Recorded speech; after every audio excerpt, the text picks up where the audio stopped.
The Broadway district of Green Bay is a patchwork quilt of buildings, chic outlets, and specialty stores. While its eclectic mixture of visual stimuli is appealing and artistic, the dysfunction of the buildings in the surrounding area does not have the same artistic effect that is created by the buildings in the Broadway district. The daunting mismatch of buildings in the surrounding area does not create a welcoming environment.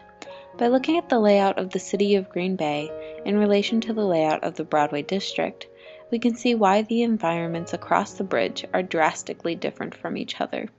The different styles of architecture, as well as the layout of the city, make Green Bay a city suspended in time.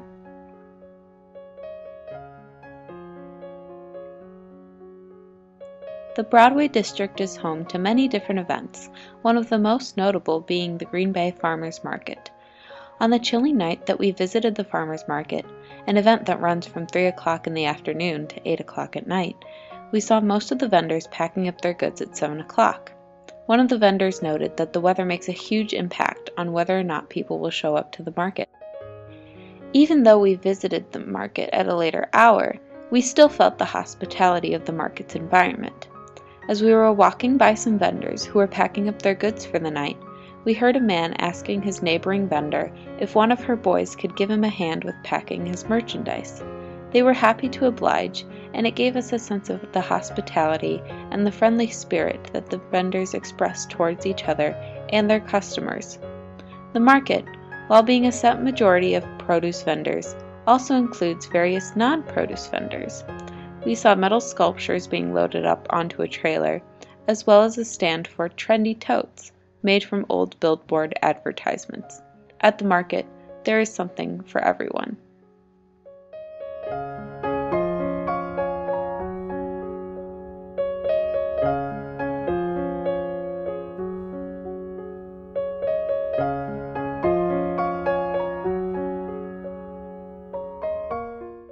Likewise, the Broadway district itself has a variety of products to offer.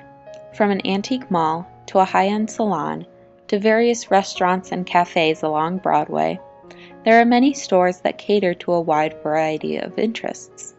The design of each building is just as varied as the services that they provide. For example, Kavarna is a coffee shop that is located in a building modeled after Egyptian architecture and artifacts. While it is easily recognizable on Broadway, the surrounding area contains buildings that are similarly quirky and mismatched in their own way.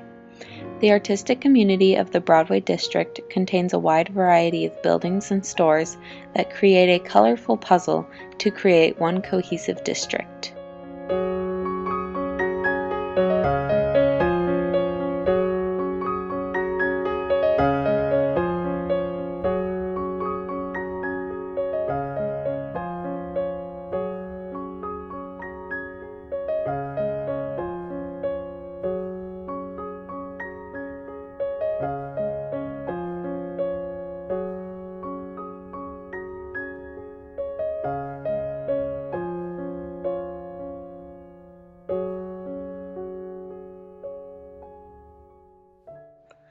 Across the Fox River, the community created by the buildings is not as inviting and welcoming.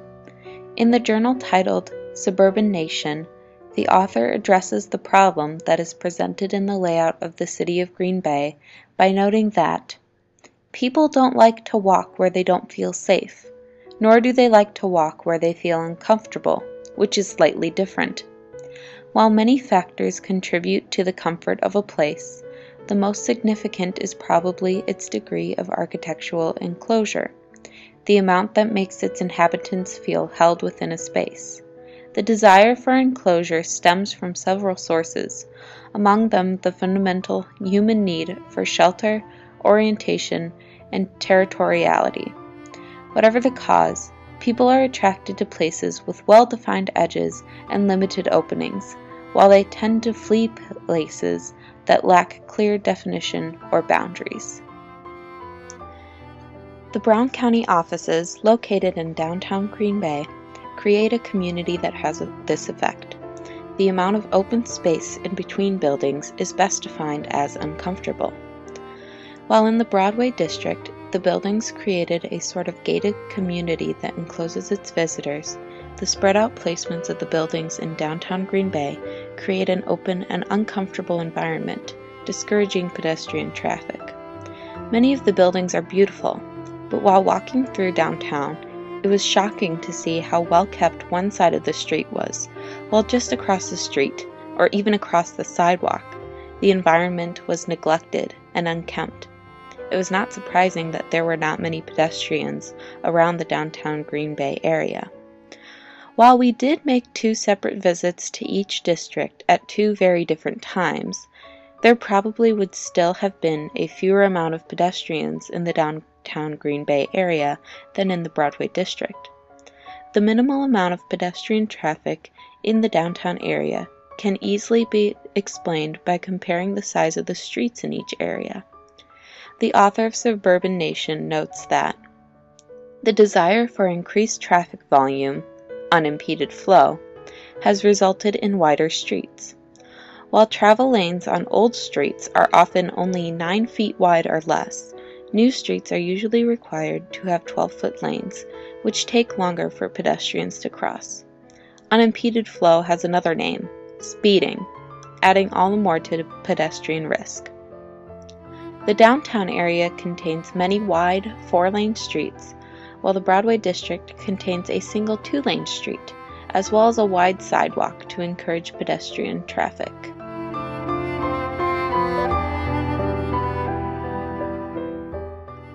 Across the bridge, there is a completely different environment. The Broadway district is an area that encourages visitors by enclosing them in a safe, pedestrian-friendly, and diverse community to attract many different people. Just across the Fox River, the downtown area of Green Bay is sparse and uninviting, with an uncomfortable air of openness, wide and potentially dangerous streets, and a mixture of buildings that do not create a cohesive community. The vast differences in these areas are surprising, especially because of their close location to each other. The Broadway district makes an effective use of its space to invite visitors, while the downtown area is ineffective and uninviting.